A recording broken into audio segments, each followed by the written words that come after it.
Assalamualaikum warahmatullahi wabarakatuh. Sahabat Abah Safwan dimanapun berada. Akhir-akhir ini kota Medan sangat terkenal di Indonesia. Di mana terkenalnya? Terkenalnya adalah dengan masalah begal. Ya, kalau kita berbicara begal, kalau kami anak Medan mengatakannya ngeri-ngeri sedap. Kenapa ngeri-ngeri sedap? Begal ini adalah segerombolan orang, anak-anak muda. Kalau kami bahasa Medan ini anak-anak ingusan. Anak-anak yang baru tumbuh, anak-anak yang puber. Ya, mereka menjadi begal. Begal itu adalah sekumpulan orang yang saling tolong-menolong, saling membantu dalam aksinya.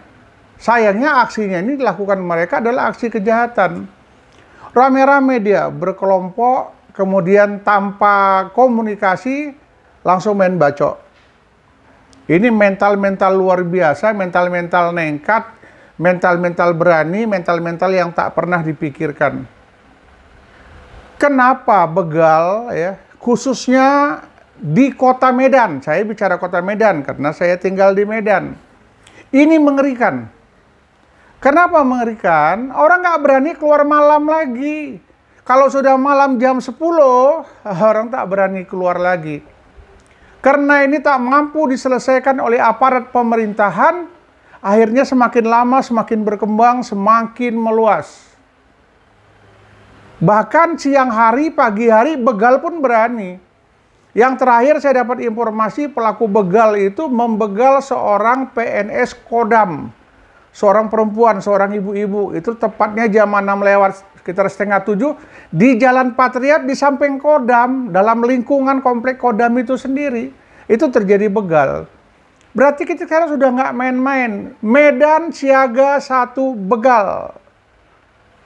Ini perlu kita pikirkan bersama. Kemudian yang dilakukan aparat kepolisian, oke, terima kasih. Ya, banyak melakukan penangkapan begal. Tapi perlu saya informasikan di sini. Pada saat anggota kepolisian banyak melakukan penangkapan begal, apakah itu berhasil? Itu belum berhasil, itu tidak berhasil. Anggota kepolisian dikatakan berhasil apabila meniadakan begal di kota Medan, baru keren. Kalau sudah kejadian nangkap, itu siapa juga bisa mencari informasi dan lain sebagainya. Dengan CCTV, dengan plat nomor, dengan yang lain sebagainya, itu bisa dilakukan gitu. Jadi kalau penangkapan itu memang tugasnya Pak Polisi. Yang kita butuhkan di sini bagaimana meniadakan begal. Itu yang paling penting, itu yang paling pokok. Bukan soal tangkap-menangkap, itu memang kerja Pak Polisi nangkap-nangkap. Jadi di sini perlu saya ingatkan ya, terutama Pak Wali Kota ini sekedar masukan ini. Pak Bobi, Pak Wali Kota ini masukan menangani begal di Kota Medan. Yang pertama Pak Bobi, Anda punya pasukan. Pasukan itu ya ada kepling. Di satu kelurahan ada puluhan kepling. Puluhan kepling ini diberdayakan, suruh membaca situasi lingkungan yang terjadi di tempatnya. Masa kepling nggak tahu ada orang-orang kumpul di lingkungannya, siap-siap mau konvoi, bawa kelewang panjang dan lain sebagainya, bawa celurit. Kepling, jangan tidur, kepling bangun. Kalau situasi sudah menuntut seperti ini, jam rawan seperti ini, kita sudah tahu. Rawan begal menjelang malam. Hei kepling, malam keluar. Pantau lingkungan Anda. Hei Pak Lurah, jangan diem aja. Langsung pulang di rumah, enak-enak duduk-duduk. Medan lagi kacau Pak, Medan siaga 1 begal. Ini nggak bisa kerja sendiri. Kita harus bekerja beramai-ramai. Aparat pemerintah dan masyarakat harus bergandengan tangan membasmi begal. Dibasmi, biar nggak tumbuh lagi. Bukan dikepung, jalan disekat-sekat, ditangkap-tangkap. Bukan itu. Itu tidak menyelesaikan masalah. Jika ingin menyelesaikan masalah yang pertama tadi, berdayakan kepling. Kepling harus tahu apabila ada gerombolan berkumpul, apabila ada anak yang nakal, pantau. Laporkan kepada lurahnya, lurah laporkan kepada camatnya. Kemudian ada lagi Babin Kamtibmas. Hai Babin Kamtibmas, udah tahu Medan rawan siaga 1 begal, Anda masih enak-enak istirahat di rumah. Babin Kamtibmas itu tugasnya memantau. Coba pantau situasi di daerahmu, di lingkunganmu. Supaya kalian nggak capek, Babin Kamtibmas rangkul masyarakat. Begitu ada kejadian yang mencurigakan, masyarakat SMS, masyarakat WA ke Babinnya. Tapi kalau Babin nggak dekat dengan masyarakat, mau informasi apa yang Anda dapatkan? Ini ingatlah untuk Pak Babin ya, nggak usah macam-macam lagi. Tugas ini tugas negara karena Allah. Tolonglah tugas yang benar. Kalau memang situasi membutuhkan kehadiran kita, kita hadir. Ini nggak selamanya. Kalau begal sudah redup, sudah berhasil kita tumpas, Anda malah bisa istirahat lagi. Tetapi sekarang membutuhkan kehadirannya. Kepling, Babin Kamtibmas, Babinsa, ayo turun bersama-sama. Pantau wilayah lingkungan Anda, rangkul masyarakat untuk mendapatkan informasi. Di mana ada orang kumpul, di mana ada orang yang mencurigakan. Tapi 3 pilar katanya di sini. Ya, cobalah 3 pilar ini TNI, Polri, aparat pemerintahan, kota, bergabung bersama-sama memikirkan bagaimana cara menghentikan begal ini. Begal ini dihentikan, bukan ditangkap-tangkap. Kalau ditangkap-tangkap masih ada lagi yang lain, ditangkap-tangkap ada. Tapi kalau dia tuntas dilakukan, betul-betul dicari akar permasalahannya, begal akan hilang di Kota Medan. Mohon maaf teman-teman dari Polri, para pimpinan Polri, ya khususnya lalu lintas ini, jangan terlena Pak. Bapak jangan terlena dengan situasi yang ada. Apakah pernah dari lalu lintas ini memperhatikan anak sekolah di bawah umur yang bawa sepeda motor? Razia sekolahnya Pak, mereka belum punya SIM, mereka belum cukup umur. Aparat pemerintahan kota, Pak Bobi, kasih tahu sama kepala sekolah, tidak boleh anak murid bawa sepeda motor ke sekolah. Pak polisi razia sekolah-sekolah, atau dekat sekolahnya razia. Begitu ada anak kecil, tidak cukup umur, bawa sepeda motor, knalpot blong, udah gampang untuk nangkapnya itu Pak. Karena cikal bakal geng motor ini, begal-begal ini, anak remaja di bawah umur. Itu perlu Pak dilakukan. Pantau sekolah-sekolah yang belum cukup umur tidak boleh bawa kendaraan. Aturannya kan sudah ada, undang-undang kan sudah ada. Ya tinggal kompromi aja. Pak Wali Kota nekankan kepala sekolah. Kasat Lantas perintahkan anggota razia di depan sekolah. Anak sekolah yang bawa sepeda motor yang belum cukup umur, tidak pakai helm, knalpot blong. Pak Bobi perintahkan kepala sekolah, tidak boleh anak SMP yang belum cukup umur bawa sepeda motor. Ini harus kerja semua. Ya Pak Dandim pasukannya banyak, Kodam pasukannya banyak. Janganlah keluarga kita menjadi korban begal lagi. Ada satu lagi yang paling penting. Kenapa timbul geng motor? Kenapa timbul begal? Ya, narkoba tidak kalah perannya di dalam hal ini. Tapi yang saya akan bicarakan bukan hanya narkoba. Karena kalau kita lihat ini, keseriusan pemerintah belum ada menangani narkoba. Kalaupun ada masih setengah-setengah. Ya, kalau mau memang ya betul-betul dilakukan tes urin orang-orang yang di jalan yang dicurigai. Tapi anggarannya dari mana? Ya mungkin Pak Gubernur, Pak Wali Kota mikirkan itu. Tapi kita tidak usah ke situ dulu. Saya minta kepada aparat kepolisian, kita punya Binmas. Ya. Cobalah Binmas terjunkan ke masyarakat. Udah ada di data nggak? Pelaku begal ini komunitasnya di mana paling banyak berada? Poltabes turunkan, Polsek turunkan, Polda Binmasnya turunkan. Mengarah ke kampung itu yang dicurigain paling banyak begal. Binmasnya berperan, Binmasnya main sosialisasi. Kemudian Pak Wali Kota coba data lagi dengan Polri, di mana paling banyak. Tekankan ke camatnya, tekankan ke lurahnya, amankan wilayah itu. Kalau ada yang mencurigakan, lapor. Jadi jangan sudah terjadi begal, mereka sudah konvoi di mana-mana, blokir jalan ini, sekat jalan ini. Nggak perlu Pak.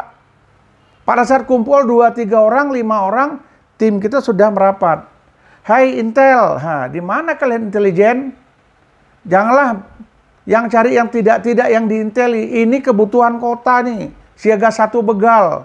Cobalah Intel Poltabes, Intel Polda, Intel Koldim, Intel Koramil, turun, pantau wilayah ini. Ini kayaknya sudah jelas. Komunikasi grup-grupnya sudah ada, ketua grupnya kita udah tahu.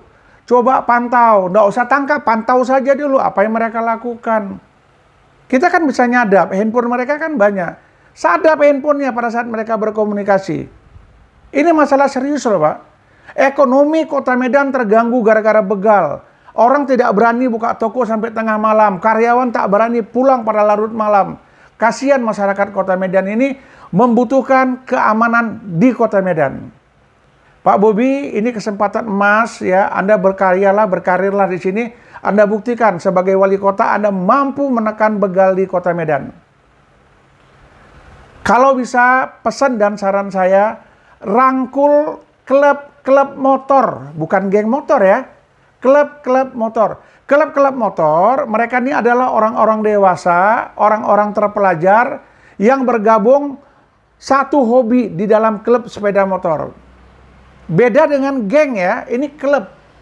Klub dengan geng beda. Kalau geng itu ada ke negatifnya penyebutannya. Tapi kalau klub motor, ini mereka sportif. Rangkul anak-anak klub motor. Saya pernah melakukan, dulu namanya Bikers Mitra Polri. Kita buat dulu, anggota di Sumatera Utara lebih kurang mendekati 10.000 orang. Klub motor ya. Bikers Mitra Polri, BMP, itu pernah kita lakukan. Jadi kenapa timbulnya geng-geng motor ini? Timbulnya geng motor ini karena anak-anak yang belum cukup umur tidak bisa masuk klub.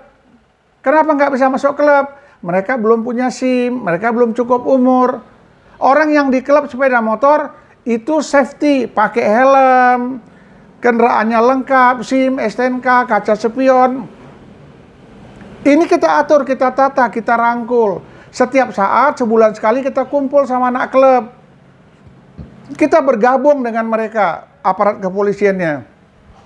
Dari mereka lah kita akan mendapat sumber informasi siapa-siapa yang menjadi geng motor, siapa-siapa yang menjadi tim begal. Kenapa? Biasanya ini adik-adik mereka sendiri yang jadi geng motor jadi begal. Karena dia mau masuk klub, dia belum bisa masuk klub. Umurnya belum cukup, SIM nggak punya. Orang yang di klub motor itu seperti pakai helm, lengkap surat-surat, mematuhi peraturan lalu lintas. Tapi tolong dibina, dirangkul, tidak dibiarkan mereka. Jangan mereka berkumpul di lapangan Merdeka diusir, berkumpul nanti di Masjid Raya diusir. Bukan diusir Pak, dirangkul, diajak bicara. Sampaikan pesan-pesan Kamtibmas kepada mereka, silakan mereka kumpul tapi tertib. Ini kan pembinaan ke masyarakat, tidak mereka dibiarkan. Tapi saya yakin mungkin dengan adanya video ini, teman-teman sahabat di Polri kemudian bisa berpikir lagi. Segeralah rangkul klub motor. Karena dari klub motor, mereka ini ada ribuan orang. Berarti kita punya informasi dari ribuan orang di klub motor. Di mana ada orang berkumpul. Kalau kita sudah rangkul klub motor ini, kita akan tahu di mana ada kebakaran, di mana ada kecelakaan. Jalin komunikasi, kasih nomor telepon untuk laporan. Manfaatkan klub motor yang ribuan orang di Kota Medan ini untuk memberikan informasi ke aparat kepolisian tentang situasi Kamtibmas. Kita punya Kepling, kita punya Babinsa, kita punya Babin Kamtibmas. Semakin banyak kita mendapat informasi, Medan semakin kondusif, Medan semakin tertib. Kenapa? Begitu dapat informasi teman-teman Poltabes, yang katanya ada tim A, tim B, tim C, segala macam tim lah ya, yang mungkin bisa mengamankan ini, pelaku-pelaku ini. Jadi tidak mereka berkumpul, mereka kunful, baru dikepung, ditangkap. Pada saat mereka mulai komunikasi, tim kita sudah bisa mantau dengan penyadapan telepon dan lain sebagainya. Kita kan tahu, ada klubnya katanya mereka di geng motor tuh NR ya, NR. Lacak itu NR, sadap teleponnya. Ambil komunikasi mereka. Kemudian perhatikan Facebook mereka, komunikasi mereka di Facebook. Kita masuk, kita monitor. Manfaatkan segala lini informasi yang ada. Saya yakin Medan akan kondusif. Pak Bobi, ini kesempatan emas. Segera kumpul, kondusifkan Kota Medan.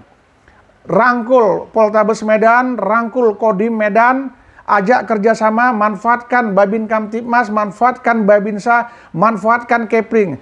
Lurah, camat, gerakkan semua memantau wilayahnya. Terutama di daerah basis-basis geng motor, basis-basis begal. Jadi jangan sampai mereka bergerak baru kita turun. Mereka berencana bergerak, kita sudah monitor, kita sudah tahu langkah apa yang mau kita ambil. Saya yakin dan ke depan nantinya insya Allah Medan lebih kondusif dengan Pak Bobi, dengan Kapoltabes yang ada sekarang ini, apalagi dengan Pak Kapolda yang baru, ya mungkin bisa memberikan penekanan-penekanan. Jadi saya berharap manfaatkan personil yang ada. Jangan sampai Babin Kamtibmas, Babinsa malam tidak bergerak, tidak memantau wilayahnya. Minta laporan setiap saat, terutama pada malam hari situasi wilayahnya, khusus daerah-daerah yang diperkirakan sumber begal yang ada di situ. Ya, mungkin sementara ini yang dapat saya sampaikan kepada teman-teman, sahabat dimanapun berada, sahabat Polri, sahabat TNI, ke Pak Wali Kota Bobi, segera Pak lakukan langkah-langkah ke depan, amankan Kota Medan, manfaatkan klub motor, manfaatkan Babin, manfaatkan Babin Kamtibmas, Babinsa, manfaatkan Kepling. Bergerak terutama wilayah yang paling banyak begalnya. Demikian, Assalamualaikum warahmatullahi wabarakatuh.